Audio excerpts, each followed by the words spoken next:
Well, good morning, everyone. My name's Tony Mitchell. I'm the chair of the RPMA. And look, I'm delighted to have you all here today as we have people quickly dialing in. I think we're up to 30 participants online at this stage, but we do have 67 registered. So we are expecting quite a significant audience for today. So again, look, welcome to our webinar series, and our series for today is going to focus on 5 steps to being an award-winning property manager. And look, it's with great pleasure that we have 2 fantastic people that have got a significant amount of property management experience, and they're going to talk to the 5 steps that have been identified, and they're going to share their stories with you, their tips as to what they believe within the 5 steps, what you need to do to be an award-winning property manager. I will introduce our people, our presenters in a moment, but I'd also just like to talk through the format as well. So we've got 5 steps we're going to take you through, and for each of these steps, each of our speakers is going to give their views, their opinions on it, and then we'll go through to the next step. So we're going to have some good interaction and discussion between the presenters, and at the end, we'll have the opportunity for questions.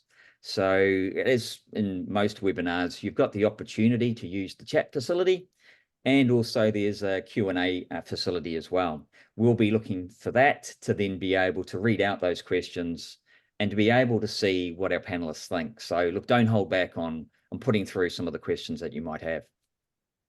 So well, let's not wait any further. It's with great pleasure that I introduce or talk through Ryan Weir's background. Ryan, many of you may know already. He's what I would call he's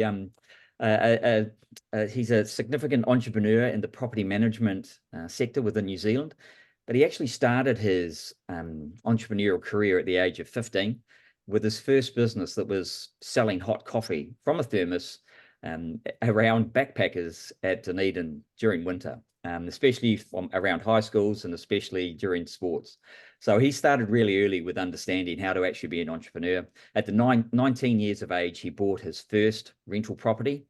And in 2014, he launched the independent property management venture that grew to 300 properties and then sold that in 2020.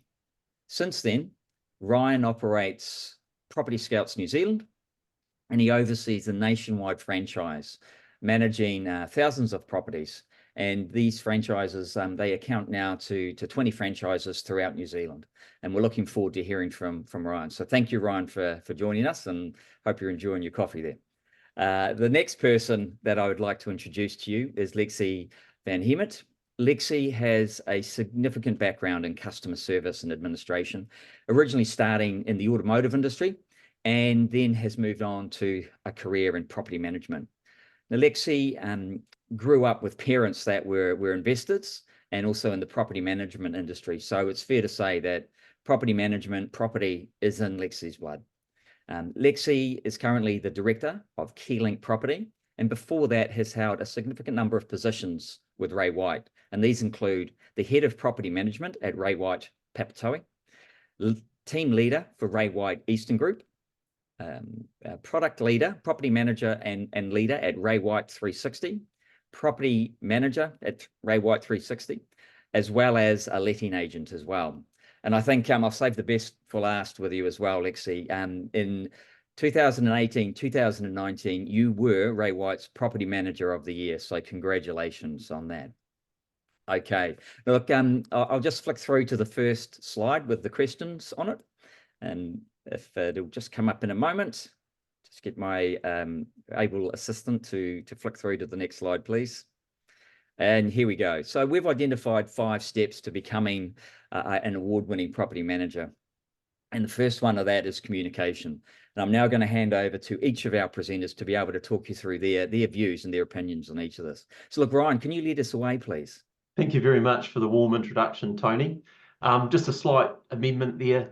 Lexi and I are going to take turns at talking to different slides. So I'm covering step 1, which is communication, communication, communication. So what I aim to achieve in this slide is basically to delve into how good communication from you, a property manager, with your landlords, your tenants, your suppliers, will really help in establishing yourself as a top-tier, potentially award-winning property manager.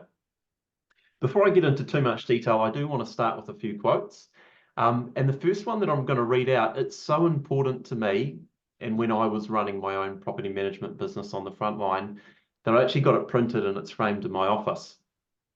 And the quote goes something like this: "The single biggest problem in communication is the illusion that it has taken place." So what I take that to mean is it sort of outlines the potential pitfalls of assuming that communication has occurred without confirming that the other party understands. Another way that it sort of resonates with me is it could also mean that just because you know what's going on with a particular maintenance issue or how you're progressing with renting a property, just because you know what's going on, it may not be sufficient. You might need to pass on that information in the form of communicating with a tenant or a landlord, because they need to know what's going on as well. My second quote that I quite like, I don't know where it came from, but it's quite simple. It says phone for conversation, email for confirmation. So in my opinion, phone calls are bloody fantastic. They're great because they allow for real-time interaction. You get to address concerns really quickly. You get to answer questions, and you can even negotiate on the phone. Trying to do that over email is very hard. So phone calls have got a great place. Now, emails, they're fantastic too, because you can confirm the details that have been discussed. Emails can serve as a written record of the conversation you've had. But what I'm trying to say to you guys is it's not one or the other. It's not phone, just 100% phone all the time. It's not 100% email. Both have their pros and cons, and you should use them as a package. And finally, I really do believe in communication. So my final quote is, "Effective communication is paramount in property management. It's the cornerstone for business success." Now, I actually came up with that quote because in my role at Property Scouts, I just know how important good communication is. And our top performers at Property Scouts are usually the ones that have excellent communication skills, which means if you get this part right, you're well on your way to being an award-winning property manager. Conversely, we don't get many complaints at Property Scouts, but when we do, guess what the complaint is about? A lack of communication. Righto, so I'm going to give you some quick fire tips on how communication can make you an award-winning property manager. So tip number one size does not fit all. So what I advise you to do is find out where your landlords, your clients sit in terms of what level of communication that they want. Because there's no point giving heaps and heaps of communication to a laid-back bloke who doesn't want much communication. And conversely, there's no point giving very little communication to someone who wants to hear from you all the time. So what I'd say to you is potentially build this into your onboarding process where you actually ask your client and find out from them and discover how much communication do they want. And that might sound like this: "Could you please let me know your preferences regarding the level of detail you'd like us to communicate about your property? Are you just interested in major updates about rental pricing and any major maintenance issues? Or would you like to be informed about every aspect of the management of your property?" If they answer in the affirmative to the last part of that question, it could actually be a bit of a red flag. But my main point is find out where they sit, because it is not a one-size-fits-all approach. Right, tip number 2 is about communicating with your owners. I think you'll all agree that owners hate surprises. So when I was on the front line, I had a bit of an ethos that was, and all of the staff, all of the team members bought into it, it's no surprises on owners' statements in terms of maintenance and things. So the process we had around sort of living that was that whenever we would become aware of a maintenance issue, we would send what's called a heads up email to the owner. And that email would just go, "Hey, this has occurred at your property. Don't worry, we're onto it, and we'll keep you posted how the job goes." So once again, as soon as we hear about a maintenance issue, we're letting the owner know. Then once the job's been completed, we send them an email at the end of the job telling them how much it was, that the funds will come out of their next disbursement, and we say the job's been completed to a high standard and attach some photos. So when they see it on their end of month statement, they're fully informed about what that was about. And it hasn't happened all after the fact, and they've got to email us going, hey, what's that $400 plumbing bill? That would never happen in our business because we're constantly communicating with owners about maintenance issues, meaning that they don't get any surprises, which they hate. And I'd say to you, think about this. When do owners need the most contact? One of those times is when their property is up for rent, and you can quadruple that when their property is up for rent and it's vacant. They want a lot of communication and they're a flight risk. So what I'm trying to say now is you do need to adapt your level of communication depending on what's going on with the property or what events are happening. There are times where you do need to be proactive with your communication. And letting is one of them.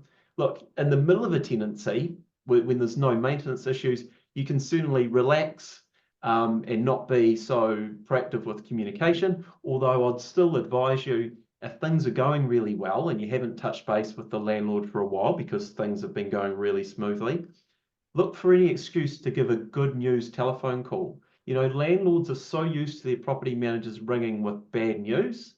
Why don't you pick up the phone and go, hey, Steve, I've just been to do a routine inspection of your property, and man, that property was tidy. That tenancy is tracking so well.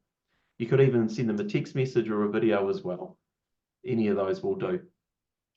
Right, so we've just talked about my tip about communicating with owners. Let's have a little tip about communicating with tenants. So I'd say to you, when do tenants feel that they need the most communication from us? In my opinion, I listed a few here. They're lease assignments. They like to be kept up to date. Maintenance issues that they've reported to you, and what's happening once they've left the property and they're waiting for their bond. So just be mindful of that. Let's be honest, tenants actually leave us alone a lot of the time. So we owe it to them to be super communicative during the events that I just mentioned before. I think it's only fair, and they'll love you for it. Tip number 4 is around timeframes. If you're going to set timeframes about delivery of or fulfillment of a certain task, so let's just say you tell Steve that you're going to get back to him by 3 p.m. on Friday. A rule that I always had is if I'm not going to meet that time frame, because let's be honest, things don't always go to plan in property management and get in the way, I would always promise myself that if I'm not going to meet that timeline, I'm not just going to let it lapse. What I would do is I would text that person or call them and say, hey, Steve, I know I said I'll get back to you on 3 p.m. on Friday, but my day hasn't gone to plan. It's now going to be 11 a.m. on Monday. And that just builds trust. And it also sort of means that you haven't been able to fulfill the task in the right amount of time, but you've just got a little extension. It takes the pressure off, and you actually look quite good from doing that. Tip number 5 is around being contactable. So back when I was on the front line, we used to have so many calls coming in from prospective tenants about our for rent listings, and we found it to be a huge distraction. And a lot of the time, the telephone calls weren't that beneficial to us, if you know what I mean.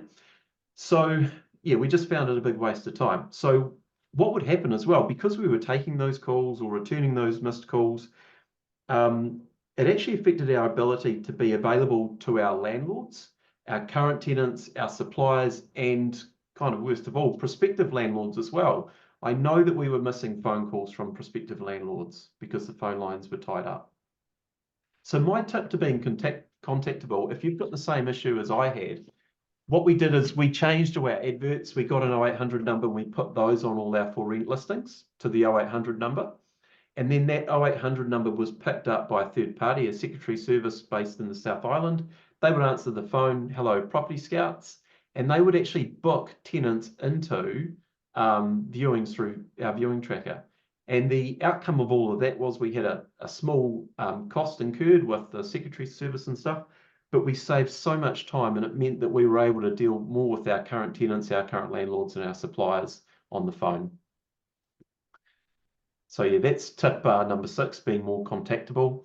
Another thing that helps with me being contactable is I use Calendly. If you don't know what it is, look it up, but Calendly integrates with your calendar and it presents to the public, it's like a website, all the available slots I have in my diary over a number of dates.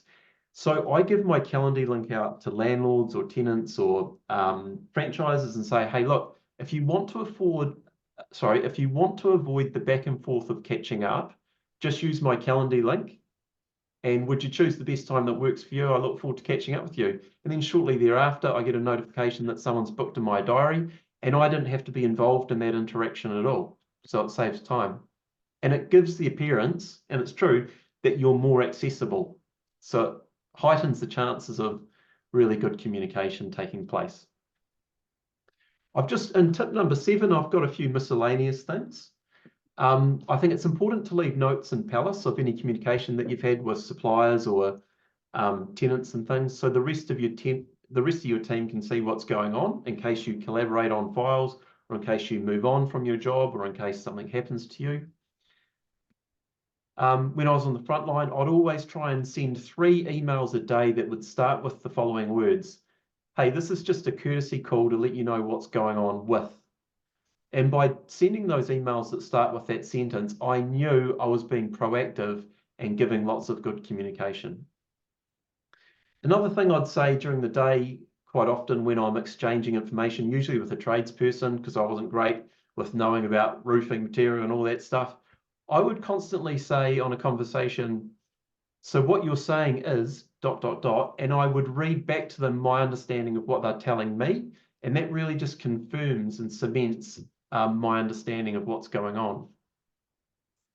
Tip number 8, your style of communication. So when you're communicating, professionalism should really come through. If you maintain a professional demeanor in all your communications, you should maintain a professional demeanor in all your communications, whether it's a text message, whether it's a phone call, whether it's an email. Because in property management, we have a lot of situations that we can get riled up. So there is a bit of a saying, I don't know who it's from, but it says, if you are angry, write a letter, but do not send it. Write it, read it, and then tear it up. But if we put that into 2024, it would be, if you were angry, write an email, but do not send it. Write it, read it, and then delete it. So the moral of the story is, yeah, there's lots of occasions where we can get upset in this job. Take a break, take a breath, write the email, but don't send it. My tip number 9 is write clear and concise communication. So use straightforward language. Try to avoid jargon. And the other pitfall that I sort of say is be wary of AI. I think if you use AI to write your whole full email, AI can make it sort of American spelling. It can make it convoluted and quite long.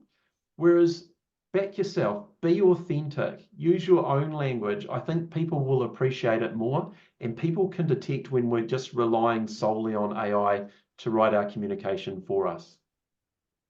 And my final tip on why communication is one of the biggest steps to becoming an award-winning property manager is to solicit feedback on your communication style to get even better. So what I'm saying is maybe once a year you send out a survey and you encourage feedback from your tenants, your landlords, your team members, your tradies. Use their input to identify areas that you can improve or enhance your communication. So if you did send out a survey, you could have a question like this. Please rate the effectiveness of my communication in addressing your needs on a scale of 1 to 5. 1 being very poor communication, 5 being perfect. And then you can say, additionally, after scoring me, if you have any suggestions for how I can improve my communication process, please feel free to share them below. And then your clients will actually tell you what you're doing well and what you can do even better. So it's a continuous improvement thing.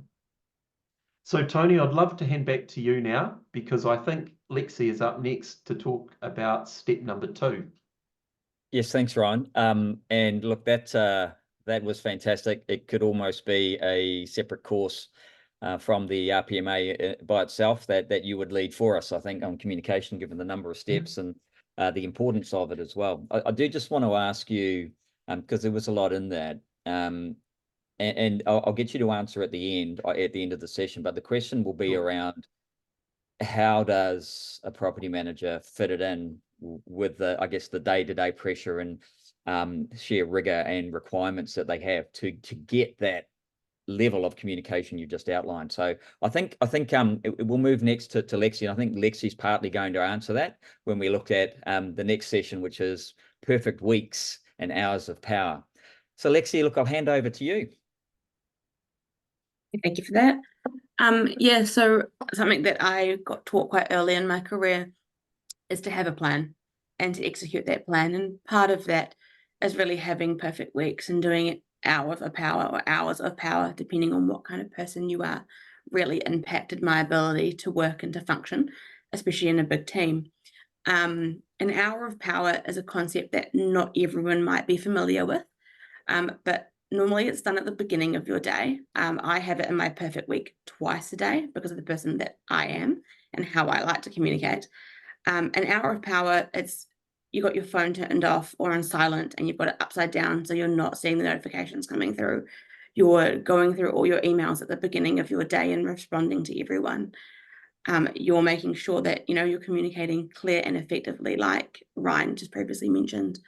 And then you're going into your emails, you're doing all your emails, you've got all that done, and then the next thing you're doing within your hour of power is looking at your to-do list. So this is an example of a perfect week, which is on screen now. And on your to-do list, which is at the end of your day, every day, you're writing a to-do list for the following day.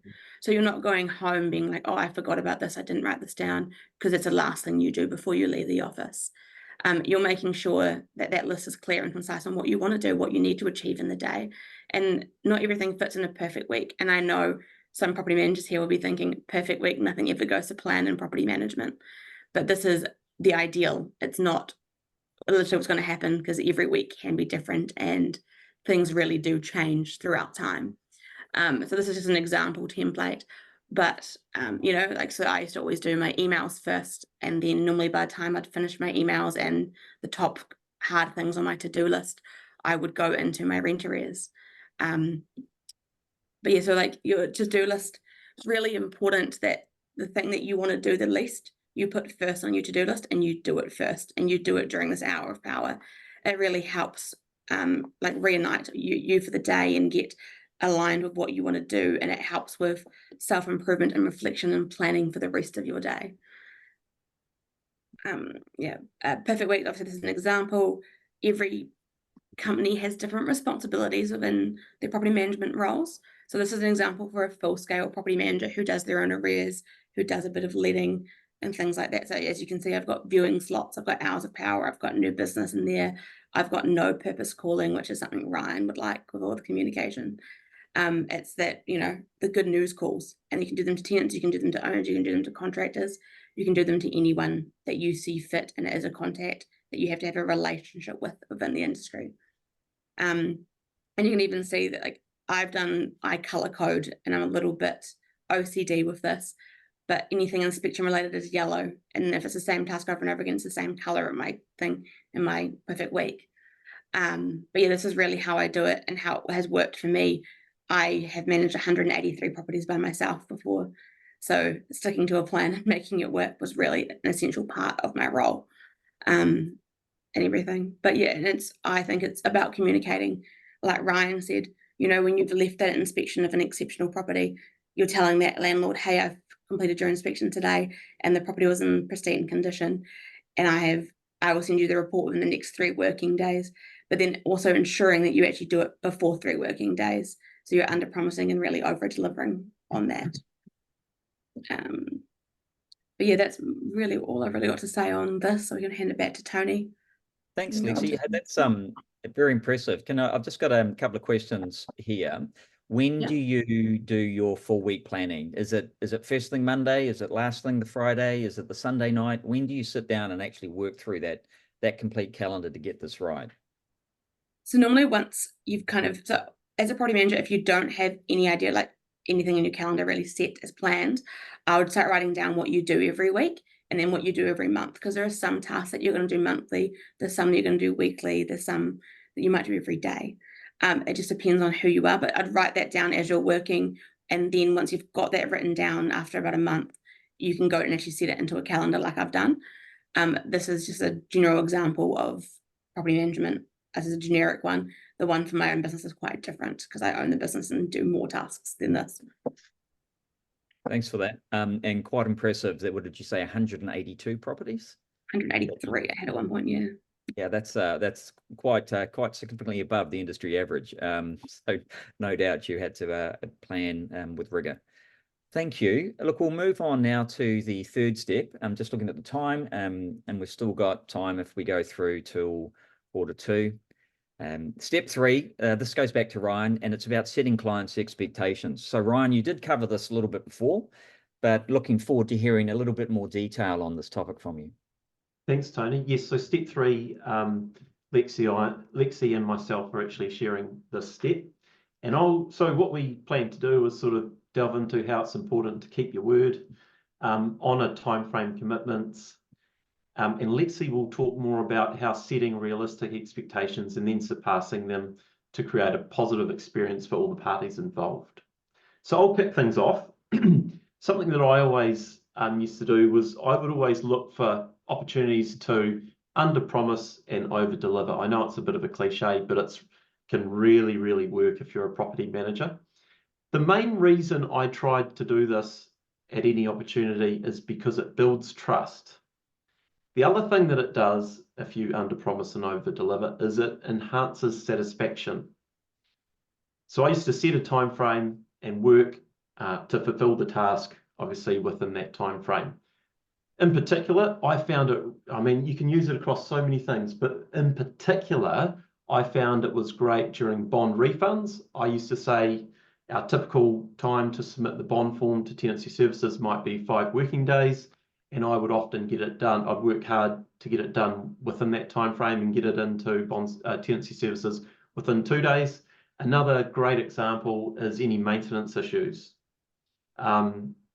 Sometimes you can lean on your contractors, particularly if you know they're going to be visiting the suburb that you just got a maintenance issue for. You can ring them up and go, hey, can you pop over and do this one as well? And the tenant was expecting their leaky tap to be changed maybe in 7 or 14 days, and you got it done the next day. It's pretty cool.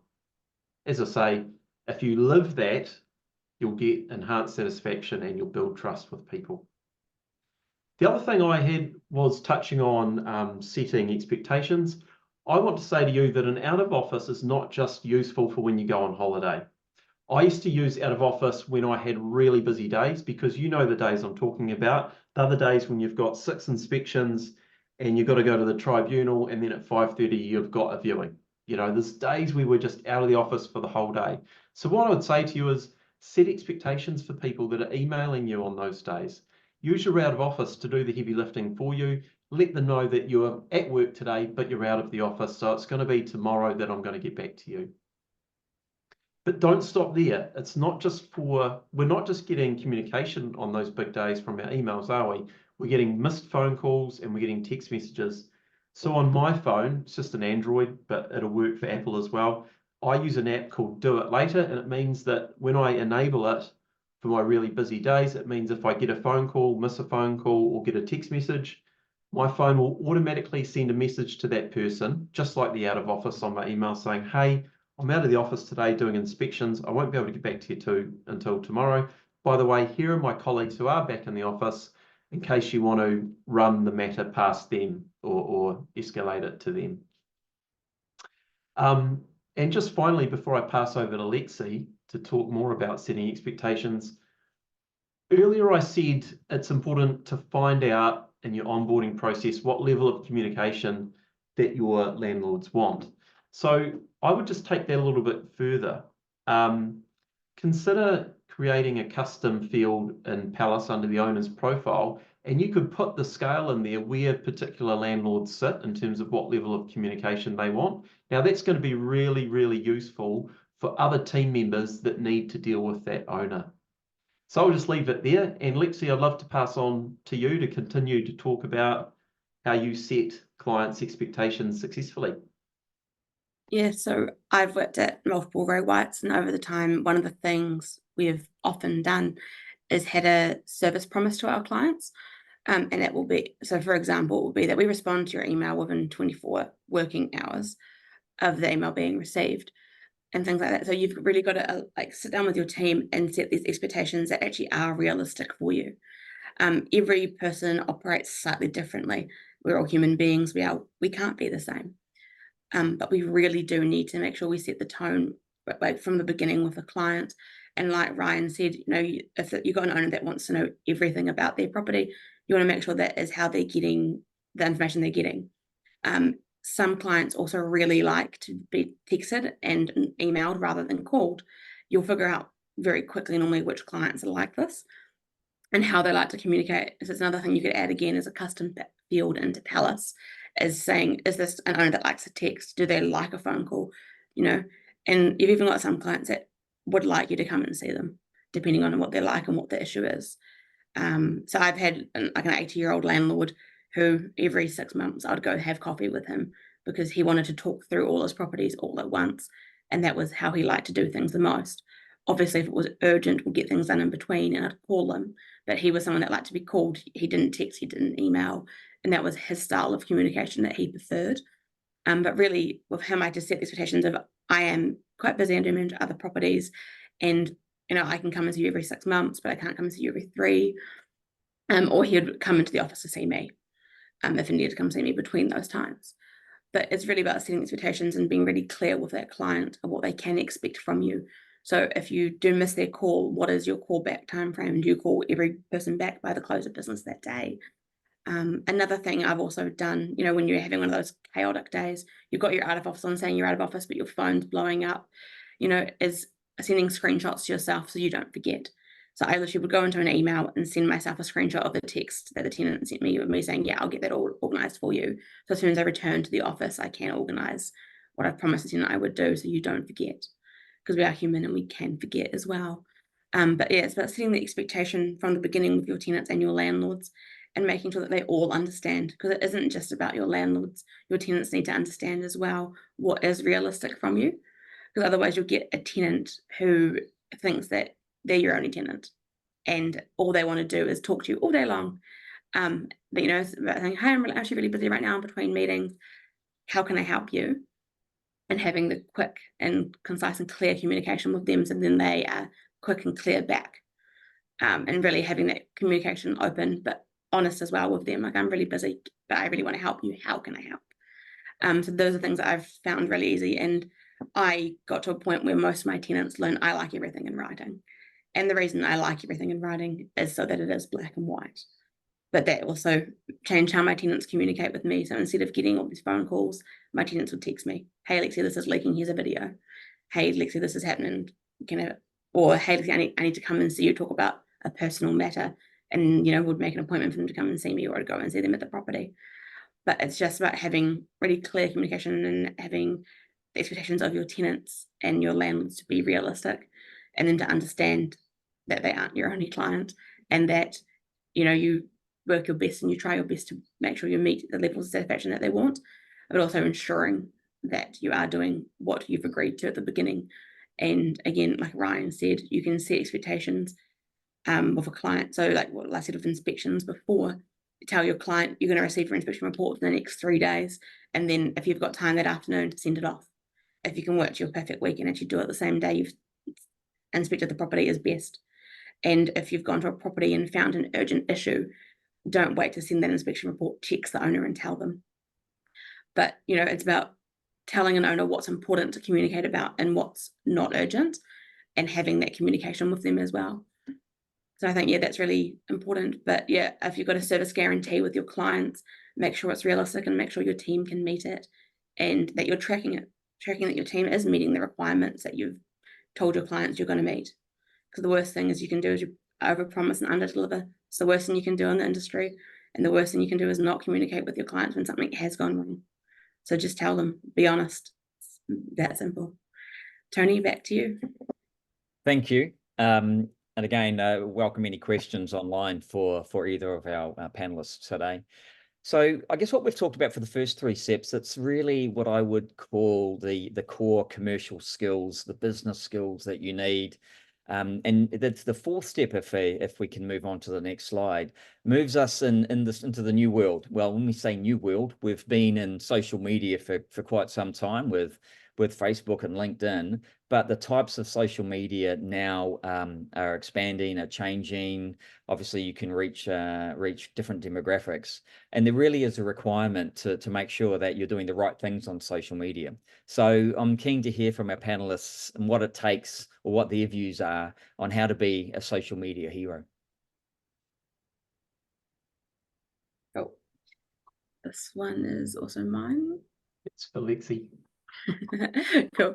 So delving into social media. So you need to figure out, there's quite a few things with social media to do it right, because you don't want to be someone that does it and kind of doesn't put all the effort in that it actually really requires. So either do it or don't, but don't be someone that does it in between, because it doesn't actually engage your audience. So I've always said with social media, you're working smarter, not harder. And part of that is automating and scheduling posts. So you're automating and scheduling all your posts. This saves you a lot of time and ensures your content is consistent and published even when you're really busy. So when you're having one of those chaotic days, it's already scheduled to go up. Facebook does it. Facebook's a really great audience. A lot of our clients, especially if they're depending on your demographic, are on Facebook. And you can even target things and run ads. It's great. It's very well, but you've got to use a high performing platform, and one that actually works for you, and one where your client is actually on. If you've got a really young database, you might want to be on TikTok, or you might want to be on Instagram, and that might be where your clients are from. But generally speaking, our clients are older and they spend more time on Facebook than they would on Instagram, and they might not even have a TikTok account. So if you're spending lots of time marketing on TikTok, that could be a waste of your time, because it's not where your audience is. So you need to use analytics and review your social media analytics to understand the content of your platform and to understand what is and isn't working. So every business account on Facebook has analytics available. Then you can actually see in the background what's happening for your posts and if it is working, if it's not working. And then if it's not working, you need to review why it's not working. Is this too boring? Is it not what they want to see?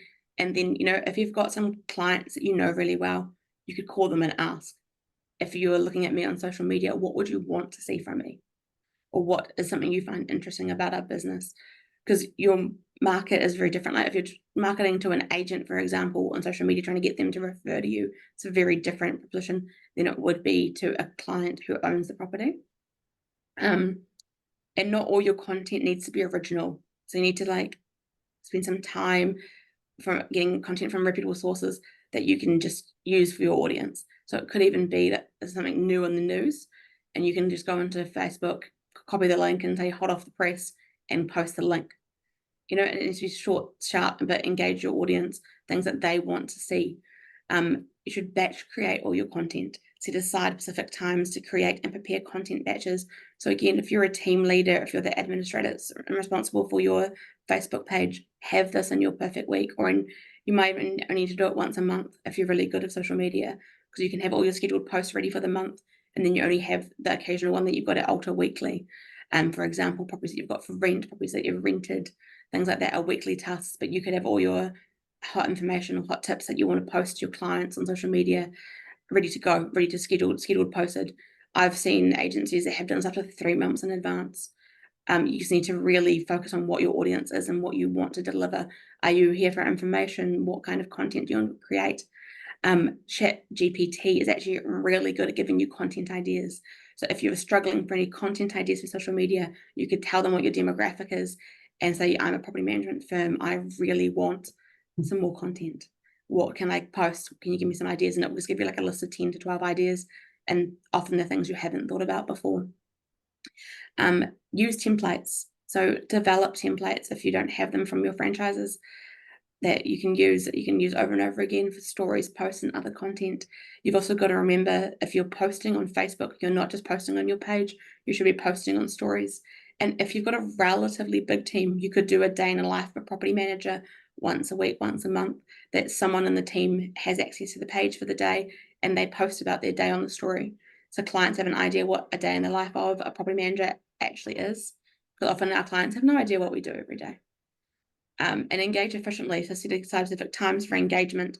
So you're going to learn when doing scheduled posts at different times of the day, generate different kinds of business and different kind of level of response online. So if your target audience is someone in their 30s or 40s who have small children, they're actually best to target when their children have just gone to bed. So you're looking at doing 7, 8 p.m. scheduled posts. And because it's all scheduled, you're not there pushing it to go live. So it's just ready to go and done. And it's working smarter, not harder. Social media, it can be done very efficiently and effectively in the industry.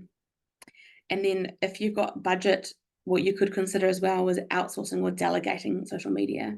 So I've had it before. We've had VAs that make all the social media tiles, and then someone in New Zealand puts them in as scheduled posts for the week. But it saves that person making the tiles. And if you've got VAs, this is a really great, easy task that's repetitive that they can do. They can find what's for rent, they can find what's rented. It's simple, easy, and they use your nice marketing photos. And continuously learn to adapt. Social media is always changing. It's important to stay up to date with the latest trends and platforms available. But you've also got to make sure you're working efficiently and that your strategies remain effective.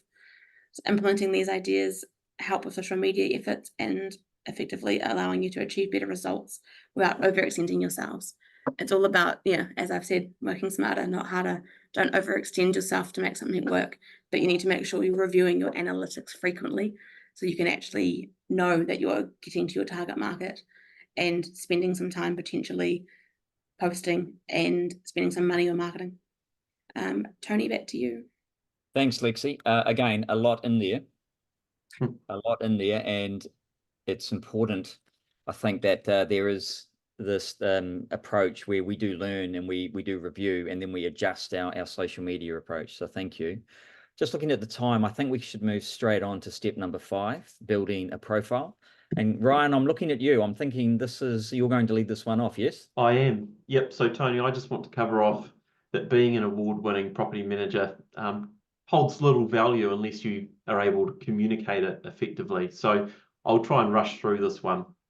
Mainly in this step, I want to focus on how you spread the word tastefully, because New Zealanders, Kiwis, we don't like people sort of banging on their chest saying, I'm the greatest, I'm this award, I've won this award, that award. So I'm going to focus on, if you do manage to win an award, and I hope you all do, how to get the word out in a cool way. So what's the point of becoming an award-winning property manager if no one knows about it or you don't know how to convey it? Someone like a marketing guy once said to me, you can't sell a secret.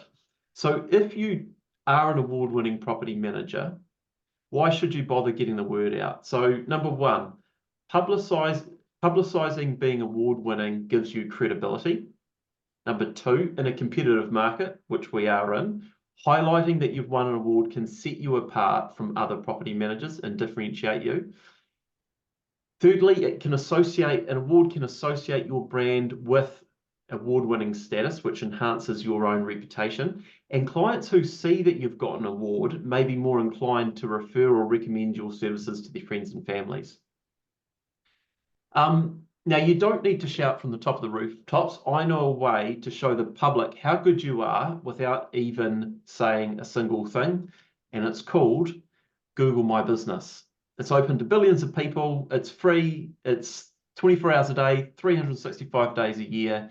People can see how good you are at being a property manager. But what's important is that you ask for a review. Now, I know we've got franchises that if they sit back and don't ask for a review, they might get 1 review a year. But we've got the same franchises, if they constantly ask for reviews, they can accrue 50 in a single year. So when should you ask for reviews? It's when people are happy. And the hit rates are so much better if you do it in person or over the telephone. If you email, the conversion rates to getting that review go down quite steeply. It's also a good idea to upload a photo, because if you ask the person who's writing the review to upload a photo, it often stands out more in the search results. It provides authenticity as well. A photo provides sort of visual proof and evidence that the review is genuine, and it can add a personal touch as well. I would also say to you, for any achievements or qualifications that you get, share them on LinkedIn, Instagram, Facebook. On LinkedIn, there's even a dedicated area for where you can list your awards and qualifications. I think it's important that you have what I call a credibility statement. So when we pitch for business, or even when we give a rental appraisal at Property Scouts, towards the top, we have a credibility statement. And what it does is, it's usually a paragraph long. It establishes trust and confidence in your expertise. And you should get good at rehearsing that statement. It should also mention if you've won any awards. Now, if you win an award, it should be on your email signature, your business cards, your flyers, and your signboards. So once again, that's a way to tastefully spread the message, because you're not actually having to say it or call it out from the top of a rooftop. Let your pamphlets and that and your business cards passively convey the message that you're an award-winning property manager. On your website, if you are Property Managers Are Us, it could be, your website could really have a banner that says Property Managers Are Us, home of the RPMA Property Manager of the Year 2024. Now, it's important that I leave you with a few things about how to actually win these awards. So it's important to have systems to measure satisfaction rates in your KPIs. A lot of awards, the application forms will want to see your KPIs. So make sure you're tracking the KPIs that are important to property managers. We know what these are: on-time rental payments, occupancy rates, how the average time a work order is open for, those sorts of things. If you want to go a step further, consider Net Promoter Score. It's probably the most widely used customer satisfaction surveys in the world. If you were running that and you had great NPS scores, that could really propel you into being a real competitor for winning an award. What that survey does is it asks customers how likely they are to recommend you to other people. It's used by Amazon, Apple, Google, Nike, Airbnb. Then in New Zealand, in property management, I can see a lot of companies are using it. Property Brokers, Palace uses it, Pukeko, Property Scouts. So consider looking at NPS. And pretty much finally, the last thing I'll say is, if you do want to try and position yourself as an award-winning property manager, it's extremely important that you actually apply for awards. You miss 100% of the shots that you don't take. So I'll leave you with that. Make sure you apply for awards when they come up. And I'd love to hand back to you now, Tony, as I've finished this topic. Thanks, Ryan. Much appreciated. And look, we are getting close to being at the end of time, but I do have a couple of questions. Before we wrap up. And the first one just relates to if we were going to identify 3 things from today. And there's a lot of advice that's been provided, a lot of things that will obviously turn a property manager into an award-winning property manager. But what would be if I forced you to actually answer, what were the 3 things would be, what would you say they were? Now, to be fair, I'll give you a little bit of time with that question. I'll actually give my 3 things. I've had the benefit of being able to write them down as you've been speaking. But my 3 things that taking away from this is about the planning. And it's about plan your day, plan your week, plan the month. Make sure that you've got that in order. And from that, things will flow. The second thing that I really liked that I think is absolutely paramount is no surprises on invoices. I think we've all been caught out with that before, and making sure that you do not surprise the owners. And the third thing, which does tie into the planning, but it's the hours of power, and making sure that you set aside in your day how you're actually going to be effective getting through the emails and getting through the text messages, rather than just being a shambles trying to respond to everyone, to everything all during the day. So those were my 3 things, my takeaways that I wanted to share. Lexi, are you able to share your 3? Yep. So I have be committed to the job that you do. So if you ever, you can't half-ass being a property manager. You've got to be committed to the job. Plan is the next thing. So I had those perfect weeks, those hours of power, everything that got me through when I managed 183 properties. I had to be scheduled, I had to be timed, it had to work for me. Otherwise, it was going to all fall apart. And be effective in what you do. So like that's again, like Ryan was talking about, the type of communication your clients like, or your clients have. I always found once I knew how my client liked to be communicated with, that I could effectively communicate with them. And then it was a lot faster, and it wasn't this really complicated process, and it was a lot easier for us to deal with. And it's the same, like I ran a team, I run a pod. It's about knowing your client and knowing what they want to receive and how they want to receive it. But yeah, I'd really say, like, it's commitment and planning and communicating, but when you're communicating, being effective in that. So yeah, that's what I would say will be my 3. Thank you. Ryan. Yeah, number 1, I would establish your sort of corporate identity. So what I mean by that, it sounds a bit like jargon, but I would actually, and it's a great exercise to do with your team, so everyone is accountable and gets on board with this idea. So your corporate identity, in a nutshell, is how your business looks, it's how your business behaves, and it's how your business communicates to the public. So you might have heard of values before. Part of establishing your corporate identity is establishing your values. Just as an example, I can give you the Property Scouts values. They're professionalism, integrity, knowledgeable, and being dependable. So once you establish your corporate identity, it's important to have it on your walls in the office, but everyone lives by those values, and then it permeates throughout the business into your reactions with tenants, stakeholders, and the community. So that would be point number 1. We were supposed to do 3, is that right, Tony? If you can. Point number 2, I'll do it quickly, would be time management. All the things that Lexi said today. And on that point, I'll just leave a point about, if you want to become really good at time management, I'd consider picking up the book called PM Power Time Secrets 101, Take Control and Get Your Life Back. And that's a book written by Darren Hunter. He's an Australian, quite well known in property management circles. He wrote that book for property managers trying to optimize their time management. I really recommend it. And there's another time management book out there. As I've been listening to Lexi today, I actually think she might have read it. I don't know. It's called Eat That Frog. It's all about time management and not procrastinating. And the third thing is, being a great award-winning property manager, I would say, and this is another poster I have in my office at work, we give owners solutions, not problems. If you try and live by that, you'll be providing some pretty cool service. And that's it, Tony. Thank you. And look, just looking at the time, I think that's all the questions we have and all the time we have for the presenters as well. So I'd just like to take this opportunity to thank Lexi and to thank Ryan for coming along today and sharing insights into what has been your journey to becoming an award-winning property manager in your own rights. And to share that knowledge back with our participants today. And I think when I looked at the total, we had 43 to 45 people that were online listening and hopefully taking lots of notes. So again, thank you. And I look forward to seeing everyone at our next webinar. Thanks, Tony. Thank you, everyone. Thank you. Tony. Thank you, everyone.